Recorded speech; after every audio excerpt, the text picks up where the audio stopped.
भारत माता की, भारत माता की, छत्रपति शिवाजी महाराज की, धर्मवीर छत्रपति संभाजी महाराज की जय भवानी, जय भवानी, जय जय जय जय जय भवानी, जय जय जय जय जय भवानी, जय जय जय जय जय शिवाजी। हिंदवी स्वराज्याचे सरसंस्थापक छत्रपती शिवरायांना मानाचा मुजरा करतो।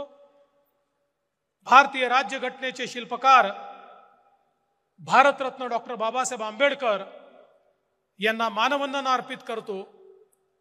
आपल्या या विशाल प्रदेश कार्यकारिणीमध्ये मंचावर उपस्थित असलेले, किंबहुना या सभागृहात उपस्थित असलेले, परंतु आता काही बैठका करतायत असे आपल्या सर्वांचे लाडके नेते, देशाचे गृहमंत्री माननीय अमितभाई शहाजी, सन्माननीय आपले प्रदेशाचे अध्यक्ष चंद्रशेखर बावनकुळेजी, माननीय शिवप्रकाशजी, माननीय भूपेंद्र यादवजी, माननीय अश्विनी वैष्णवजी, माननीय पीयूष गोयलजी, राष्ट्रीय महामंत्री माननीय विनोद तावडेजी, सन्माननीय आशिष शेलारजी, चंद्रकांत दादा पाटीलजी, रावसाहेब पाटील दानवेजी, अशोकराव चव्हाणजी, सुधीरभाऊ मुनगंटीवारजी, राधाकृष्ण विखे पाटीलजी, पंकजाताई मुंडे, रवींद्रजी चव्हाण, विजयाताई रहाटकर, गिरीशजी महाजन, मुरलीधरजी मोहोळ, रक्षाताई खडसे, मंगलप्रभात लोढाजी, सुरेश खाडेजी, विजयकुमार गावितजी, धीरज गाटेजी, राजेश पांडेजी, या ठिकाणी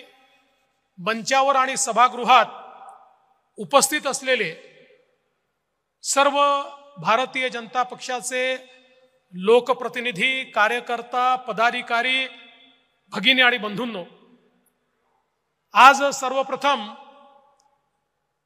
ही कार्यकारिणी या ठिकाणी पुण्यामध्ये होते आणि पुण्यामध्ये कार्यकारिणी होत असताना निश्चित गिरीश भाऊ बापट असतील, विश्वास गांगुर्डे जे असतील, आमच्या टिळकताई असतील, लक्ष्मणभाऊ जगताप असतील, असे अनेक आमचे नेते, कार्यकर्ते ज्यांनी जुन्या काळात, नवीन काळात भाजपला पुढे नेण्याचा प्रयत्न केला आणि नजीकच्या वर्ष 2 वर्षात जे आपल्या सोबत राहिले नाहीत त्यांची निश्चितपणे या ठिकाणी मी आठवण करतो आणि त्यांना आदरांजली देखील अर्पित करतो। आज खरं म्हणजे गुरुपौर्णिमा आहे। आपण म्हणतो गुरुर ब्रह्मा गुरुर विष्णू गुरुर्देव महेश्वरा गुरुर साक्षात परब्रह्म तस्मै श्री गुरुवे नमः। गुरु पौर्णिमेच्या निमित्ताने अनेक लोक आपल्या गुरुचं दर्शन घेण्याकरता जातात। महाराष्ट्रात कोणी शिर्डीला जातं, कोणी शेगावला जातं, कोणी अक्कलकोटला जातं, वेगवेगळ्या ठिकाणी गुरुमाऊलीचं दर्शन घेण्याकरता लोक जातात। या सगळ्या गुरुमाऊलींना मी वंदन करतो, पण आज आपण सगळे या गुरुपौर्णिमेच्या दिवशी आपल्याला गुरुसारखी असलेली, मातेसारखी असलेली आपली पार्टी, आपला पक्ष भारतीय जनता पक्षाच्या अधिवेशनामध्ये या ठिकाणी आलो आहोत आणि आपल्या सगळ्यांना एकच गोष्ट शिकवली आहे की आपला गुरु कोण आहे? आपला गुरु आहे भगवा ध्वज, भगवी पताका ही आपला गुरु आहे। आणि म्हणून ह्या परमपवित्र भगव्या ध्वजाला देखील आज या निमित्ताने मी वंदन करतो, कारण हा भगवा ध्वज छत्रपती शिवाजी महाराजांचा आहे, हा भगवा ध्वज प्रभू श्रीरामांचा आहे, हा भगवा ध्वज प्रभू श्रीकृष्णाचा आहे आणि हा भगवा ध्वज भारत मातेचा, अखंड भारताचा ध्वज आहे। आणि म्हणून या गुरुला या निमित्ताने मी खऱ्या अर्थानं नमन करतो। आपण जर बघितलं तर आता चातुर्मास सुरू होतोय आणि आपल्याला सगळ्यांना कल्पना आहे चातुर्मास म्हणजे तपश्चर्येचा मास असतो।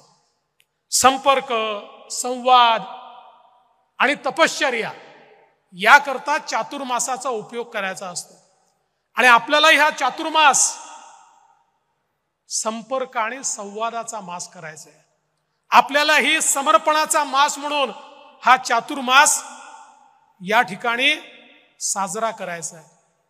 मी आधीच सांगितलं, या अधिवेशनाचं हे स्थान ऐतिहासिक आहे. एका दृष्टीने भारतीय जनता पक्षाकरता मागाशी आपले अध्यक्ष बावनकुळे साहेबांनी सांगितलं, 2013ला याच ठिकाणी आपण असंच अधिवेशन घेतलं आणि 14ला पूर्ण बहुमताने निवडून आलो आणि आता पुन्हा इथेच अधिवेशन घेतोय. आणि मी तुम्हाला दाव्यानं सांगतो, आजची तारीख लिहून ठेवा. देवेंद्र फडणवीसनी म्हटलं होतं लिहून ठेवा, या विधानसभेनंतर पुन्हा एकदा महाराष्ट्रामध्ये महायुतीचंच सरकार निवडून येईल. ही पुण्यभूमी आहे. छत्रपती शिवरायांच्या पावन स्पर्शाने पुनीत झालेली भूमी आहे. हे शिक्षणाचं माहेरघर आहे, हे तंत्रज्ञानाचं माहेरघर आहे, हे समाज सुधारकांचं माहेरघर आहे. अशा या पुण्यातनं जो विचार निघतो तो गावागावापर्यंत पोचतो. आज भारतीय जनता पक्षाचा विचार पुन्हा एकदा गावागावापर्यंत पोचवण्याकरता आपण सगळे लोक या ठिकाणी आलो. आपल्याला कल्पना आहे, आपण 2014ची निवडणूक लढलो, 19ची लढलो, 24ची लढलो. 14च्या निवडणुकीत लोकांचा निर्धार आपण बघितला. 19च्या निवडणुकीमध्ये लोकांचा पाठिंबा आपण बघितला आणि 24च्या निवडणुकीमध्ये देखील जनता आपल्या पाठीशी होती. आत्ताच या ठिकाणी माननीय रावसाहेब पाटील दानवे यांनी मोदीजींच्या अभिनंदनाचा प्रस्ताव मांडला. आशिषजींनी अत्यंत समर्थपणे त्या प्रस्तावाला समर्थन दिलं. आपण एक गोष्ट लक्षात ठेवली पाहिजे, 2014ची जी काही निवडणूक आहे, ही निवडणूक मी यापूर्वी देखील सांगितलं, आपण 3 पक्षाच्या विरुद्ध लढत नव्हतो, आपण 4 लोकांच्या विरुद्ध लढत होतो. ज्याच्यामध्ये 3 पक्ष होते, त्यांची आपल्याला हरवण्याची ताकद नव्हती. 4था जो पक्ष होता तो होता फेक नरेटिव्ह, खोटा नरेटिव्ह, ज्याच्या विरुद्ध लढताना कुठेतरी आम्ही कमी पडलो. आणि म्हणून बावनकुळे साहेबांनी सांगितलंय, खरं आहे, आम्ही जिंकतो नाही तर आम्ही शिकतो. आम्ही शिकलो.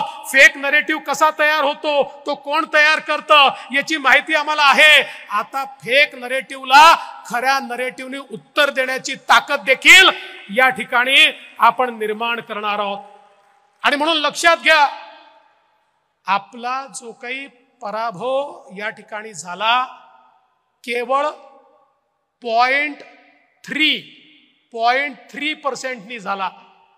म्हणजे 43.6%, 43.6% आपल्याला आणि 43.9% महाविकास आघाडीला. 0.3%मुळे आपल्या 17 जागा आणि त्यांच्या 31 जागा आल्या. मगाशीच बावनकुळे साहेबांनी सांगितलं, 12 जागा भारतीय जनता पक्षाच्या अशा आहेत, 12 जागा ज्या मात्र 3% कमी मतांनी त्या ठिकाणी पडल्या आहेत.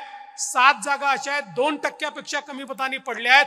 4 जागा अशा आहेत 1% देखील कमी मतांनी ज्या पडलेल्या आहेत. म्हणजे थोडी मेहनत करण्याची गरज आहे, थोडी मेहनत. कुठेतरी मी असं म्हणणार नाही आम्ही मेहनत केली नाही, मेहनत केली, पण त्याच वेळी जो फेक नरेटिव्ह तयार होत होता त्याला इफेक्टिव्ह उत्तर आम्ही देऊ शकलो नाही. या देशामध्ये जेव्हा जेव्हा आरक्षणाची सीमा संपली, भारतरत्न डॉक्टर बाबासाहेब आंबेडकरांनी आरक्षण एका विविक्षित काळाकरता दिलं होतं. ते आरक्षण संपलं, अटलजींचं सरकार होतं. अटलजींनी त्यावेळी आरक्षणाची सीमा वाढवण्याचा निर्णय घेतला. आज जे आरक्षण चाललेलं आहे, अटलजींनी घेतलेला निर्णय आणि त्यानंतर मोदीजींनी घेतलेला निर्णय, पुन्हा एकदा मोदीजींनी आरक्षणाची सीमा वाढवली. म्हणून या देशामध्ये आमच्या संविधानाने दिलेलं आरक्षण आजही सामान्य माणसाला मिळतं आहे. पण एक खोटा नरेटिव्ह तयार करायचा की हे निवडून आले तर हे आरक्षण रद्द करणार, हे संविधान बदलणार, अशा प्रकारचा फेक नरेटिव्ह हा मोठ्या प्रमाणात या ठिकाणी चालवण्यात आला. पण बंधू भगिनींनो लक्षात ठेवा, जे खोटं असतं त्याचं वय मोठं नसतं. जे खरं असतं त्याचंच वय मोठं असतं. खोटं एखाद्या निवडणुकीत चालतं. यांचा विजय हा एखाद्या फुग्यासारखा आहे. माझ्या कार्यकर्त्यांनी जर केवळ टाचणी लावली ना, हा फुगा फुटू शकतो.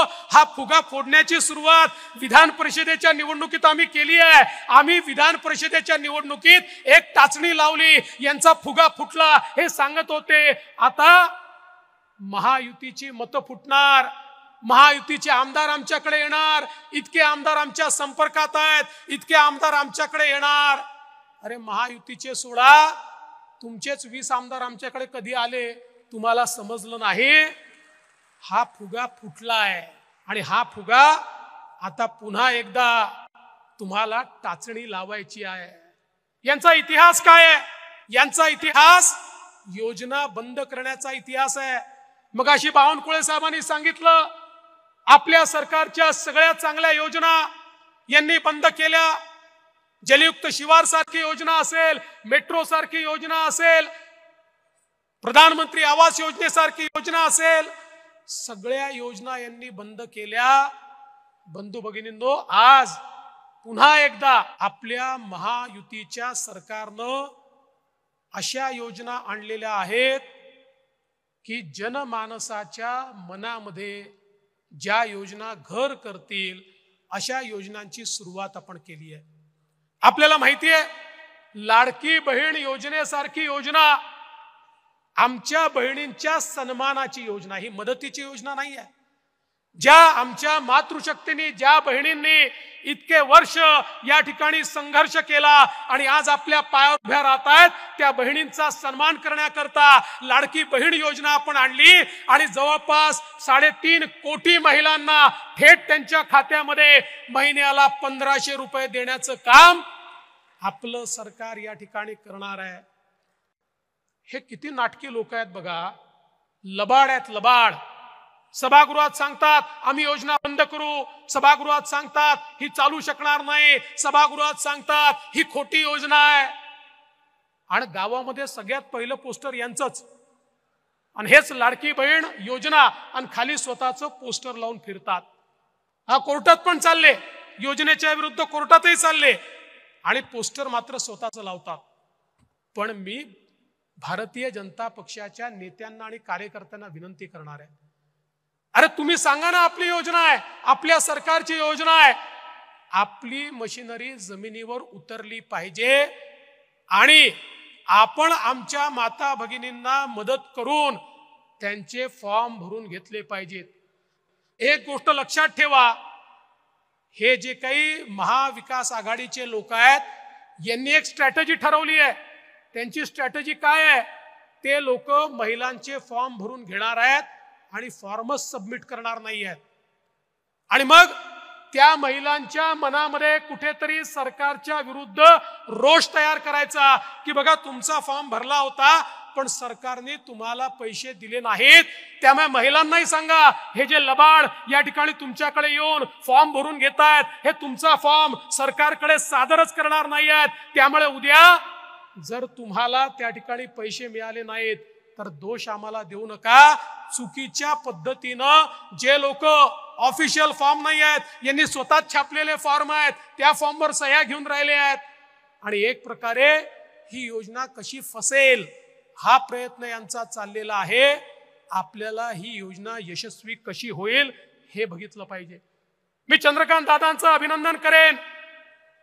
आपल्या शिंदे साहेबांच्या नेतृत्वात जे आपलं सरकार आहे, या सरकारमध्ये आमच्या मुलींना 100% मुलींना उच्च शिक्षणात 100% फी सवलत देण्याचं काम हे आपल्या सरकारने केलं. खासगी कॉलेजमध्ये त्या ठिकाणी जी फी लागते ती 100% फी आता राज्य सरकार भरणार आहे.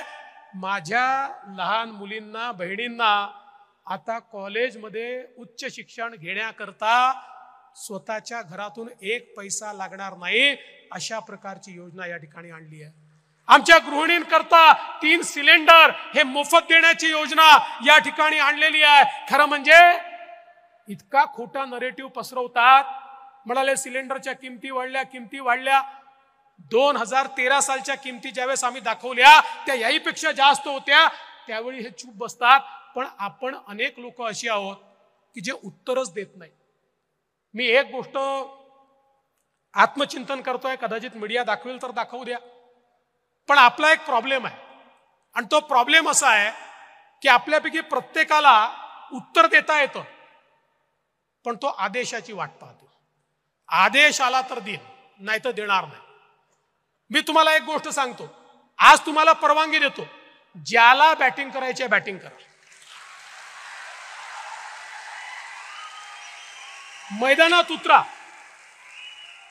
अट एकच आहे, एकच अट आहे, हिट विकेट व्हायचं नाही.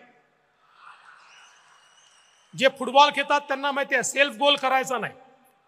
काही लोक बोलायला उतरले की समोरच्यावर बोलायच्या ऐवजी आपल्यावरच बोलून जातात. म्हणजे असं काही बोलतात की 4 दिवस त्याचीच उत्तरं द्यावी लागतात. तेवढं सोडून करा. बाकी आदेश विचारू नका, मैदानात उतरा, ठोकून काढा.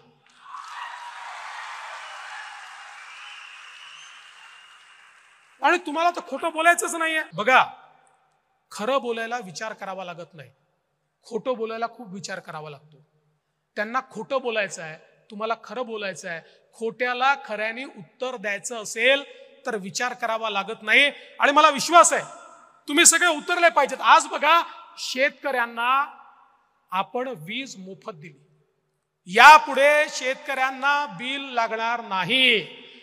लगेच यांनी विचारलं, मग काय तुम्ही जुने बिल देणार का? मग त्याचं काय होणार? मी स्पष्टपणे विधानसभेत सांगितलं, अरे कालपर्यंत आम्ही कोणाचं तरी जुनं बिल वसूल केलंय का? तर आता आम्ही जुने बिल वसूल करायला जाणार आहोत का? कोणाचंही जुनं बिल वसूल करणार नाही, कोणालाही नवीन त्या ठिकाणी बिल मिळणार नाही. शेतकऱ्यांना वीज मोफत म्हणजे मोफतच. आणि मला सांगितलं पाहिजे, आम्ही काही पैसे उडवायला बसलो नाहीये, योजना तयार केली. या देशातला हा इतिहास ठरेल की गेल्या 1.5 वर्षामध्ये आमच्या शेतकऱ्यांना 16,000 मेगावॅट वीज लागते, त्यातल्या 9,000 मेगावॅटला सोलरवर आणण्याचं काम आम्ही सुरू केलं आहे, जे 18 महिन्यात पूर्ण होईल. पुढच्या 3 महिन्यात उरलेल्या 7,000 मेगावॅटचं काम आम्ही सुरू करतोय. म्हणजे पुढच्या 2 वर्षामध्ये शेतकऱ्याकडे जाणारी विजेचं एकूण एक युनिट हे सोलरचं असणार आहे. आज जी 7 रुपयाला वीज पडते ती आम्हाला 2 रुपये 80 पैशाला पडणार आहे. म्हणजे आमच्या शेतकऱ्याला जी मोफत वीज देतोय, आजची जी सबसिडी आहे त्यात कुठलीही वाढ न करता आम्ही शेतकऱ्याला मोफत वीज देणार आहोत. आम्ही राज्याच्या हिताचा विचार करून आणि शेतकऱ्याच्या हिताचा विचार करून या ठिकाणी हा कार्यक्रम हातामध्ये घेतलाय. आज आमच्या मंगलजींच्या मंत्रालयाच्या माध्यमातून युवा प्रशिक्षणाची योजना आपण आणली. 10 लाख युवकांना प्रशिक्षणाकरता त्या ठिकाणी स्टायपंड आपण देणार आहोत. म्हणजे कुठल्याही आस्थापनेने त्यांना नोकरीत घ्यायचं आणि त्यांना नोकरीत घेतलं तर त्यांचा 10,000 रुपये महिना पगार हा राज्य सरकार त्या ठिकाणी देणार आहे. त्या आस्थापनेला तो द्यावा लागणार नाही. आणि त्यातनं त्यांनी शिकल्यानंतर त्यांना जे सर्टिफिकेट मिळेल, त्यांना एकतर तिथेच परमनंट नोकरी मिळेल, नाहीतर दुसरीकडे मिळेल, किंवा त्यांना स्वतःचा व्यवसाय सुरू करता येईल. 10 लाख तरुणांना रोजगार देण्याची योजना या ठिकाणी आपण आणलेली आहे.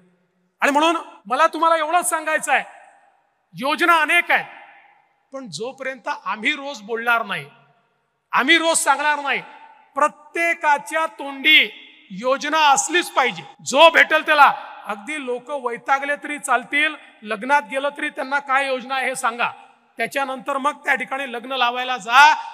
कारण पब्लिक मेमरी अत्यंत शॉर्ट असते. आपण काल काय बोललो हे आज लोकांना लक्षात राहत नाही.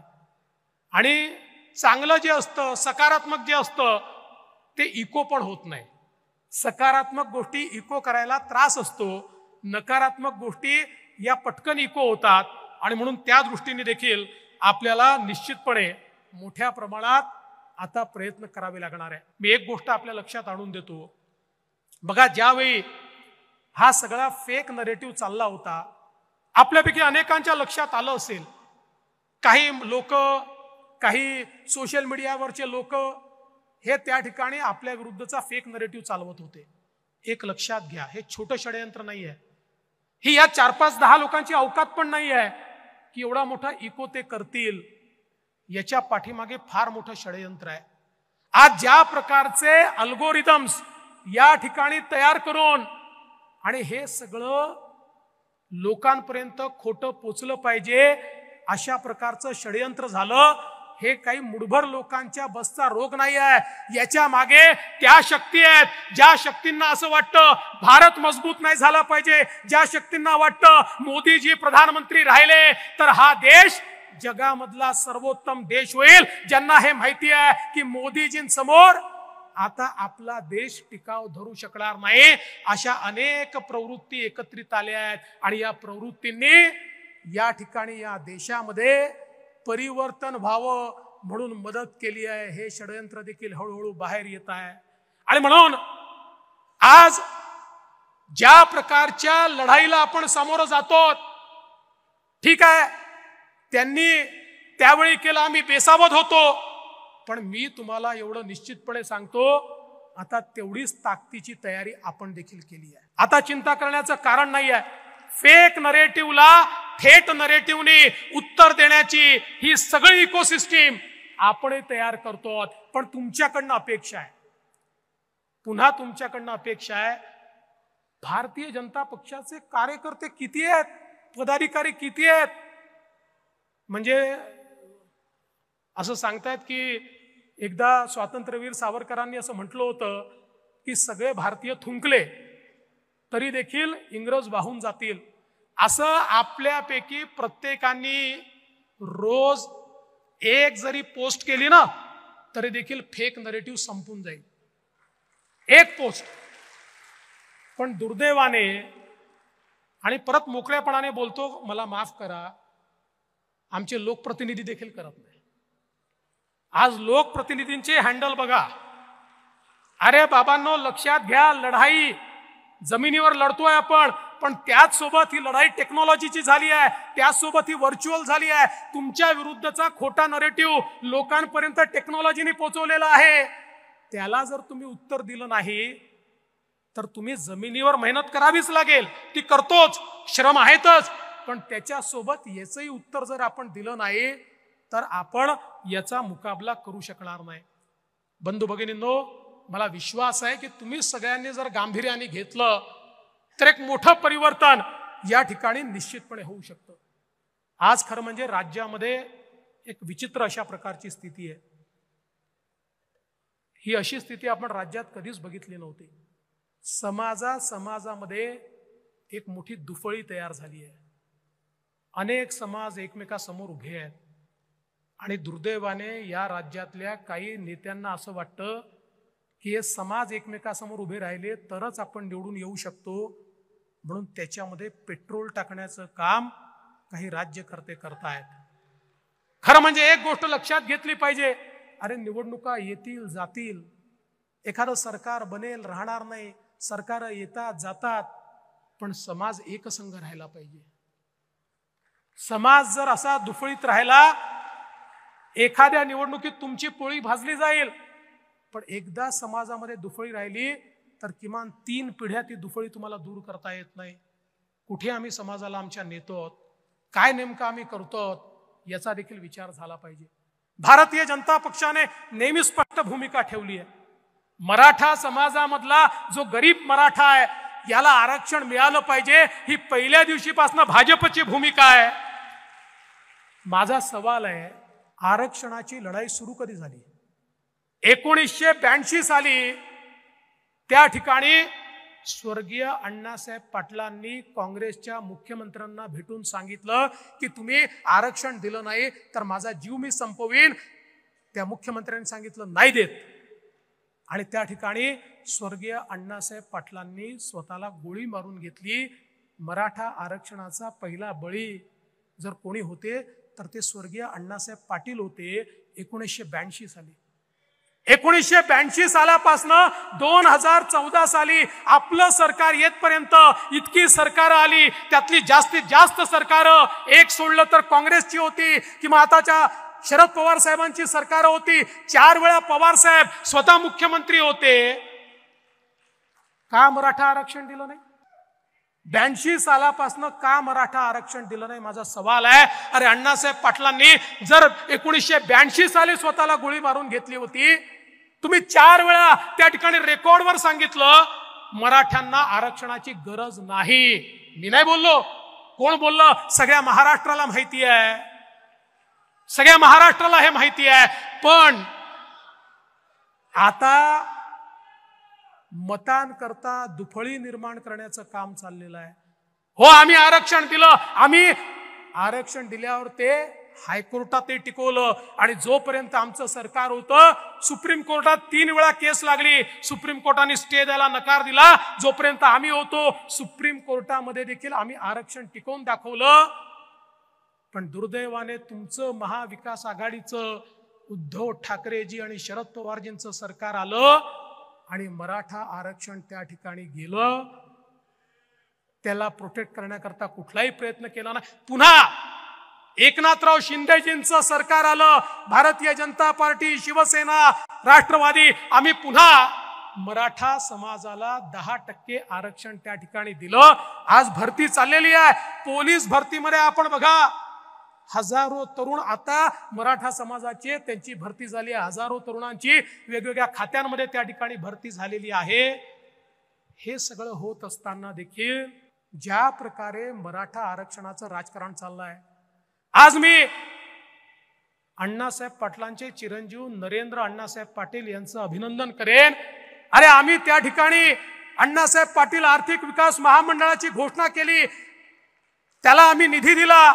आज परिस्थिती काय आहे मला सांगताना आनंद वाटतो. या महामंडळाने 1 लाख मराठा तरुणांना उद्योजक बनवून दाखवलं. 1 लाख मराठा तरुणांना उद्योजक बनवून दाखवलं. आज सारथीच्या माध्यमातून ज्यावेळी तरुण पुढे येतात, म्हणतात सारथी होतं म्हणून आम्ही आयएस झालो, मला आनंद होतो, आम्हाला सगळ्यांना आनंद होतो, कारण आपल्या सरकारने सारथी सुरू केलं, पवार साहेबांच्या आणि उद्धव ठाकरेंच्या सरकारने सुरू केलेलं नाही आहे. पण बंधू भगिनींनो, जे काही आंदोलन चाललंय, मनोज जरांगे पाटलांना माझा सवालच नाहीये. माझा सवाल उद्धव ठाकरे, शरद पवार साहेब आणि नाना पटोले यांना आहे. आणि सोपा सवाल आहे की तुम्ही एकदा हे जे आंदोलन चाललेलं आहे, या आंदोलनामध्ये तुमची भूमिका स्पष्ट करा. तुम्ही सांगा की मराठा समाजाला ओबीसी मध्ये आरक्षण देण्याकरता शरद पवार साहेब, उद्धव ठाकरे साहेब आणि नाना पटोले साहेब तुमचं यश आहे का, तुमचं समर्थन आहे का? एकदा हे स्पष्ट करा. ही दुटप्पी भूमिका सोडा.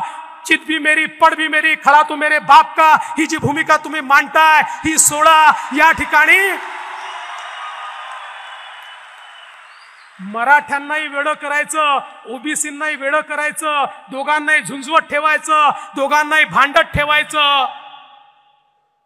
अरे आम्हाला तर शिवाय खायची सवय आहे, आम्ही घाबरत नाही. आणि समाजाला न्याय देण्याकरता किती शिव्या खाव्या लागल्या तरी आमची त्याची तयारी आहे. पण तुमचा बुरखा फाडल्याशिवाय राहणार नाही. हा खोटारडे म्हणा, हा समोर आळावाच लागेल. आणि हा जर आला नाही, ये पब्लिक है, ये सब जानती है. बंधू भगिनींनो, खरं म्हणजे आज आपण एक गोष्ट लक्षात घेतली पाहिजे. या निवडणुकीमध्ये जसा एक फेक नरेटिव्ह आपल्या समोर आला, तसंच एक वेगळ्या प्रकारचं कन्सॉलिडेशन देखील आपल्या समोर आलेलं आहे. भारतीय जनता पक्षाने कधी जाती धर्माचा विचार केला नाही. आमचं जे हिंदुत्व आहे हे व्यापक हिंदुत्व आहे. भारतीय जनता पक्षाच्या हिंदुत्वामध्ये कुठल्याही पूजा पद्धतीला स्थान आहे. भारतीय जनता पक्षाने जे हिंदुत्व मांडलं याच्यामध्ये आम्ही कधीही कोणाला एक्सक्लूड केलेलं नाही आहे. या भूमीला जो आपली जन्मभूमी मानतो, कर्मभूमी मानतो, आणि या देशाची मानक मग प्रभू श्रीराम असतील किंवा छत्रपती शिवाजी महाराज असतील, ही मानक, जो आपली मानक मांडतो असा कुठलाही व्यक्ती, जात असो, धर्म असो, पूजा पद्धती असो, तो कुठेही त्या ठिकाणी पूजा करणारा असो, असा प्रत्येक व्यक्ती हिंदू आहे हे मानणाऱ्यांपैकी आम्ही आहोत.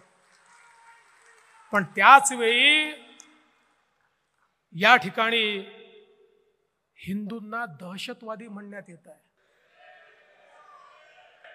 काल परवा विशाळगडाची घटना झाल्यानंतर शिवप्रेमींना दहशतवादी म्हणण्यात येत आहे. आज संसदेमध्ये राहुल गांधी म्हणतात हिंदू म्हणजे हिंसा. हे खपवून घेणार आहोत? खपवून घ्यायचं? आमचा संकुचित विचार नाही आहे, पण आम्हाला एक गोष्ट निश्चितपणे माहिती आहे, या देशामध्ये जेव्हा जेव्हा हिंदू निर्बल झाला, जेव्हा जेव्हा हिंदू दुर्बल झाला, त्यावेळी हा देश गुलामगिरीत गेला. अरे छत्रपती शिवरायांनी 18 पगड जातींना एकत्रित केलं आणि हिंदवी स्वराज्याची स्थापना केली. छत्रपती शिवाजी महाराजांनी धर्मात भेद केला नाही, पण त्याच वेळी त्यांना हे माहिती होतं की जोपर्यंत या ठिकाणी हिंदवी स्वराज्याची स्थापना होणार नाही, तोपर्यंत मोगली आक्रमकांकडनं मी माझ्या रयतेला वाचवू शकणार नाही. या ठिकाणी खोटं बोलून स्वतःच्या मनाची समजूत तुम्ही काढू शकता, पण सत्य हे स्वीकारावं लागतं. आणि पुन्हा एकदा जे आम्हाला धुळ्याच्या लोकसभेत पाहायला मिळालं, जे आम्हाला वेगवेगळ्या लोकसभेत पाहायला मिळालं, आज जागे झाला नाहीत ना, उद्या जागा होण्याची संधी पण मिळणार नाही.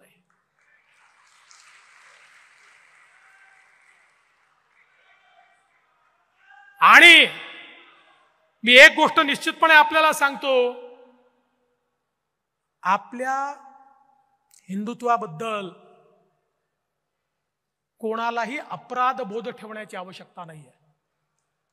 हो, आम्ही गर्वाने सांगतो आम्ही हिंदू आहोत.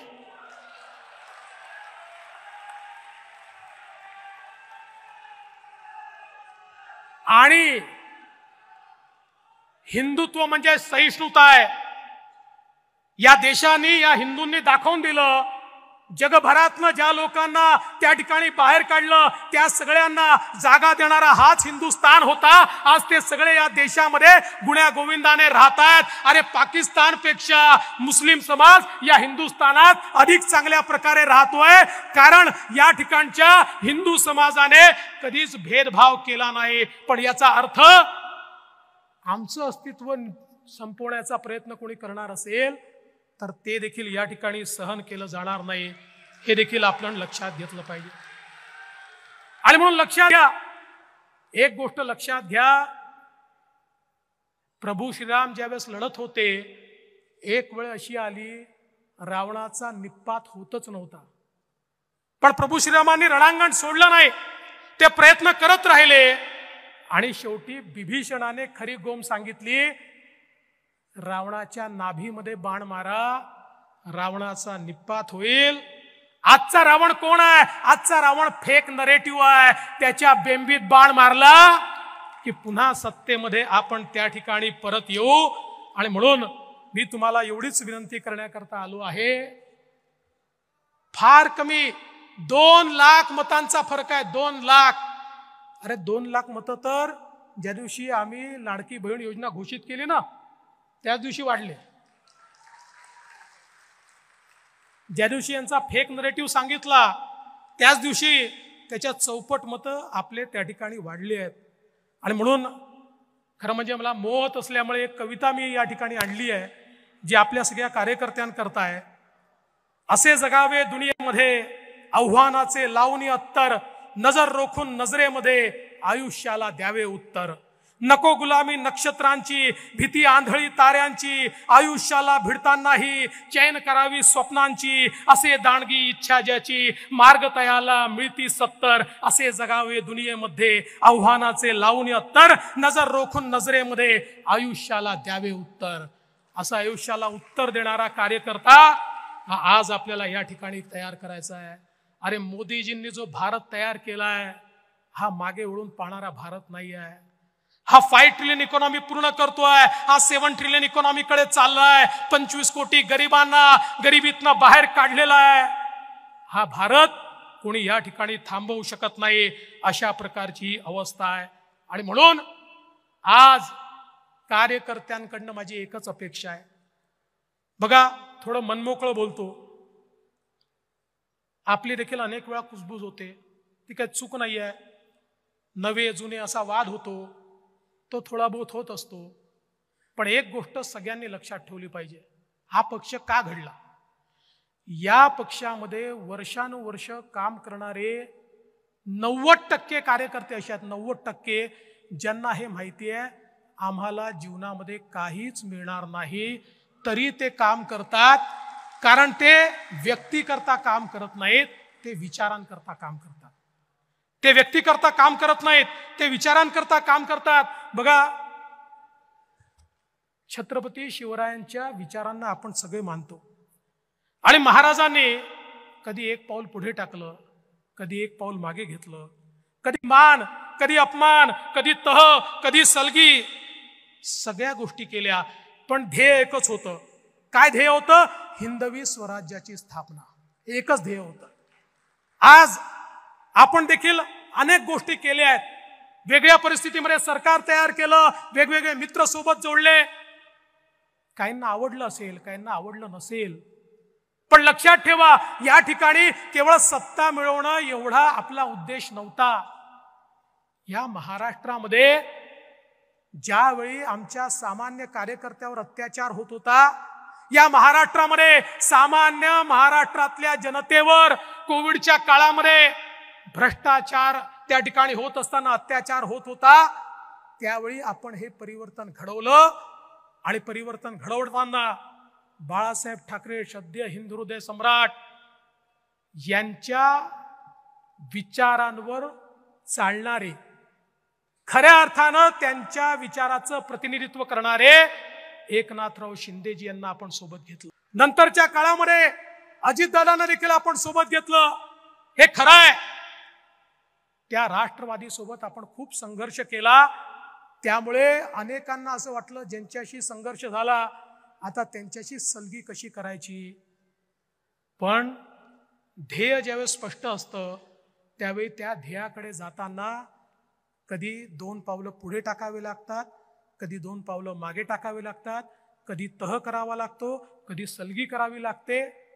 त्यामुळे एवढं लक्षात ठेवा, देवेंद्र फडणवीसला सागर बंगला मिळाला किंवा तो मिळावा याकरता हे सरकार आपण आणलेलं नाही आहे, तर माननीय आपले प्रधानमंत्री मोदीजी ज्या प्रकारे देशाला पुढे नेत आहेत, त्या त्यांच्या वाटचालीमध्ये महाराष्ट्र त्यांच्या सोबत राहायला पाहिजे. म्हणून हे परिवर्तन या ठिकाणी आपण सगळ्यांनी केलं आहे. आणि म्हणून आपल्या मनामधले किंतु परंतु काढून टाका. मला रोज 100 SMS येतात आणि इतके सल्ले देतात लोक. जो काम करतो त्यांनी सल्ला दिला पाहिजे, त्याला तो अधिकार आहे. पण अलीकडच्या काळात सल्ले देणारे वाढले आहेत. काम करणाऱ्यांपेक्षा सल्ले 2च गट आहेत, 2 वेगवेगळे आहेत. काही लोक फक्त सल्लेच देतात आणि काही लोक कामच करतात. सल्ले जरूर द्या, पण सल्ला देत असताना आपण काय करतोय? सगळं नेत्यांनी करावं असं नाही आणि सगळं कार्यकर्त्यांनी करावं असं देखील नाही. आपल्याला सगळ्यांना एकजुटीनं या ठिकाणी समोर यावं लागेल. आणि म्हणून तुम्हाला माझी विनंती आहे, आमच्याकडनं काही चुका घडल्या असतील, असू शकतात, काही चुका निश्चितपणे झाल्या असतील, त्या चुका तुम्ही पोटात घातल्या पाहिजेत. कारण आम्हीही तुमच्यासारखे कार्यकर्ते आहोत. हे पद मिळालं म्हणून आम्ही मोठे नाही झालो, आम्ही पण कार्यकर्ते आहोत.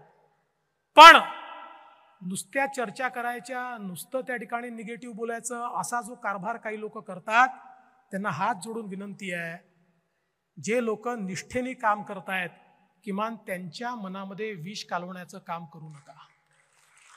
आजही हा पक्ष निष्ठावंतांच्या भरोशावर उभा आहे. जे निष्ठेने उभे आहेत, जे कुठल्याही परिस्थितीत पक्षासोबत उभे आहेत, अशा लोकांच्या भरोशावर उभा आहे. आणि मी तर सांगतो, एखाद्या निवडणुकीमध्ये कमी जागा मिळाल्याचा फायदा काय असतो माहिती आहे? खरा पक्षासोबत कोण आहे हे आपल्याला त्यातनं समजतं. जेव्हा जिंकतो तेव्हा सगळे सोबत असतात, पण एखाद्या निवडणुकीमध्ये कमी जागा मिळाल्या की मग अनेकांचं जे वागणं असतं त्यातनं खरा पक्षाचा कोण आणि कोण नाही हे आपल्या लक्षात येतं. आणि म्हणून माझी तुम्हाला एवढीच विनंती आहे की आपल्या सगळ्यांना एकजुटीनं सामोरं जायचं आहे. आत्मविश्वास ठेवा. या ठिकाणी जर आपण विपरीत परिस्थितीमध्ये, फेक नरेटिव्ह मध्ये, ज्या ठिकाणी आपल्या लक्षातच आलं नाही की असा नरेटिव्ह आहे, अशाही परिस्थितीमध्ये त्या ठिकाणी केवळ 2 लाख मतांनी फक्त मागे आहोत. मी तुम्हाला विश्वासानं सांगतो, आपण मागच्या निवडणुकांमध्ये भाजप म्हणून या ठिकाणी 1.5 कोटी मतं सातत्याने घेत आलो आहे. यावेळी 1.25 कोटी मतं आपण घेतल्याशिवाय राहणार नाही. आणि महायुती म्हणून अधिक. अनेक कार्यकर्ते विचारतात, मग सांगा मुख्यमंत्री कोणाचा होणार? मग मुख्यमंत्री कोण होणार? तुम्हाला आजच सांगतो, मुख्यमंत्री महायुतीचाच होणार. यानंतर कोण मुख्यमंत्री, काय मुख्यमंत्री हा प्रश्न विचारू नका. हा प्रश्न डोक्यातनं काढून टाका. आज हा प्रश्न आपल्या समोर नाही. आपल्या समोर एकच लक्ष आहे. ज्याप्रमाणे अर्जुनासमोर माशाचा डोळा एकमेव लक्ष होतं, तसं आपलं एकच लक्ष आहे, पुन्हा या महाराष्ट्राची सेवा करण्याकरता आपलं सरकार स्थापन करणं. आणि त्याकरता वाटेल ती किंमत कार्यकर्ता मोजायला तयार आहे. अशा मानसिकतेतनं जर आपण पुढे गेलो तरच मला असं वाटतं की ही निवडणूक आपण निश्चितपणे जिंकू शकू. आणि म्हणून एक भक्कम संकल्प घेऊन आपल्याला जायचं आहे. मी शेवटी एवढंच सांगतो, लहरों को साहिल की दरकार नहीं होती. लहरों को साहिल की दरकार नहीं होती. हौसला बुलंद हो तो कोई दीवार नहीं होती. जलते हुए चिराग ने आंधियों से कहा, उजाला देने वालों की कभी हार नहीं होती, कभी हार नहीं होती, कभी हार नहीं होती. आपण जिंकणार ही मानसिकता घेऊन जा. या ठिकाणी आजचा दिवस लिहून घ्या. आज या ठिकाणून मी घोषणा करतोय, तुमचा प्रतिनिधी म्हणून, भारतीय जनता पार्टी हा महाराष्ट्रातला सगळ्यात मोठा पक्ष असेल आणि महायुतीचं सरकार या महाराष्ट्रामध्ये आपण स्थापन करून दाखवू. एवढंच बोलतो आणि माझं